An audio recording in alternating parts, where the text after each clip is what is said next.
Hey everyone, welcome to the video. Cards on my main slate for DraftKings. The one starts at 7 o'clock. If you are playing the early slate and haven't watched that video yet, I recommend watching that video first because that slate starts in less than 3 hours.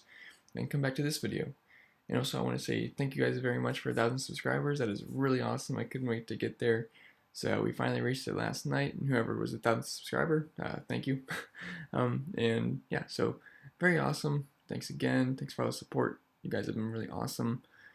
And yeah, so remember to leave a like, subscribe to the channel, really appreciate that. And if you want access to this cheat sheet, my pitching model with projections, my hitting model with projections, and access to some other extra content in my Slack chat. Yesterday we were just talking all day.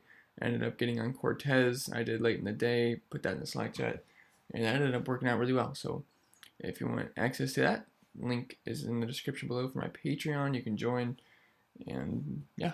So if you are interested, check that out. And anyway, let's get into the sheet. So SP1 for me is gonna be Patrick Corbin, 10,600. I don't see myself not paying up for him. He's not Mad Max or anything, but he does have upside close to him. He does have elite stuff in my opinion. He's got great strikeout upside, and he should be able to put up 20 plus points and grab the W with upside with 30-point upside. So I do like Patrick Corbin a lot. And then Framber, SP2 is ugly, but Framber Valdez 6,900. It's not a high strikeout matchup in the slightest versus Pittsburgh, but it is a power decrease for the Pirates when they face a lefty, and I do prefer lefties versus Pitt, and he should be able to limit the damage, and his price makes him worth it, and I do think he should be able to get the win as long as he can go deep enough in the game. So I am interested in Valdez, and it does allow you to spend up for some bats. But if you really want to spend up for bats, Adrian Hauser at 5,700. So he's pretty much a bullpen guy, and besides a earlier in the season he had a pretty bad game, but other than that he's been lights out with an ERA below 1. He's got a nice strikeout rate and everything, so I am interested. So he's gonna be on a shorter pitch count, so maybe around 50-60 pitches. I don't know, I'm guessing maybe 60, maybe 70 pitches if we're lucky, but that might help him from that might help save him from getting blown up late in the game. Because I swear these long relief guys, they come out and they just leave them in too long, and they have good games, and they just leave them out an extra inning too long, and they end up getting hit hard and makes the game look worse than it actually was. So that might be actually good for him, and he does have a nice K rate. I believe it's a 27% when I looked, and he's facing a strikeout happy Mariners team, so I am interested in him, and the Brewers are big favorites, so I do think he should be able to pick up a win. And then a catcher, we have JT Realmuto at 4,000. I don't actually might not be able to pick up the win because I don't know how deep he's going to go in the game. I was thinking he's going to come in after an opener. But yeah, anyway, so catcher JT Realmuto at 4K. Vargas hasn't been awful this year, but he's still a fly ball lefty and gives up a ton of power to righties. I do love the Phillies a lot today, as you're going to see. Then John Hicks at 2,100. There's the pump play catcher. We didn't have our usual guys like Maldonado or Jansen on the slate, so Hicks qualifies at 2,100. Then at first base, Rhys Hoskins at 4,700. He's a core play for me today. He's homered in 2 games in a row and 3 in his last 4, and I do think he has to this streak today versus Vargas. Then Matt Olson at 4,100. Wainwright allows a ton of hard contact to lefties, and there isn't many in this lineup, so I do like picking off Matt Olson as a one-off here. And then Jesus Aguilar at 3,600. He's been bad this year, but I still like him versus lefties, and he should hit around 5 or 6 in the batting order, that is, not home runs. And then second base, Robinson Cano at 3,000. This is your free swear of the day. I assume he's going to be massive chalk, but it's good chalk in my opinion. Only 3K versus Pivetta, who's either going to be on or off.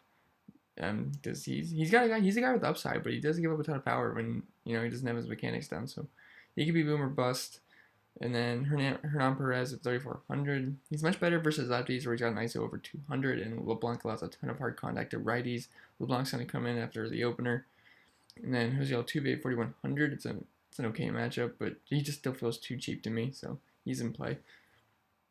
Then at third base, we have Scott Kingery at 4,900. He's been hitting very well recently, and I do love the Phillies today, so I can't leave off their leadoff man.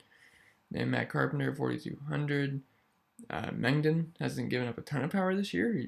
Actually, really respectable ISO numbers. I believe versus lefties it's less than 100, but his xFIP is sitting near 6 this year, so that's pretty gross, and he does have a low K rate, so I do think they can make some contact, and hopefully they can square up and just smash one, although he hasn't been allowing a ton of power this year. Then Maikel Franco, 4,500. Every time I leave him off of Philly Snacks, he seems to go off, so I had to list him here. And I also want to say that I think La Stella is in play versus Roark, who struggles with lefties. And then shortstop Gene Segura, he's another core play for me at 4,100. Dude's been awesome this year versus lefties with an ISO over 300. And in the last couple games, he always facing lefty, and he had a huge game. I think he had 29 points, so love Segura a lot. Then Javi Baez at 4,600, he smashes lefties, and Keuchel looked pretty rusty in his first start. The wind's not blowing out, it's kind of blowing left, so it's not really a big effect on the game. So no wind aid here, but I do like the righties versus Keuchel. And then Miguel Rojas at 3K. I'd prefer if you didn't have to go down here, but he isn't complete trash, and he should be leading off. So I know he's going to be going against Corbin, so he should have 0 ownership, but I couldn't find a value shortstop I liked, so I just put him there. And then in the high-priced outfield, Christian Yelich for 900. I don't care if he's facing lefties, righties, ambidextrous pitchers. He cheats at home. He's most likely going yard tonight.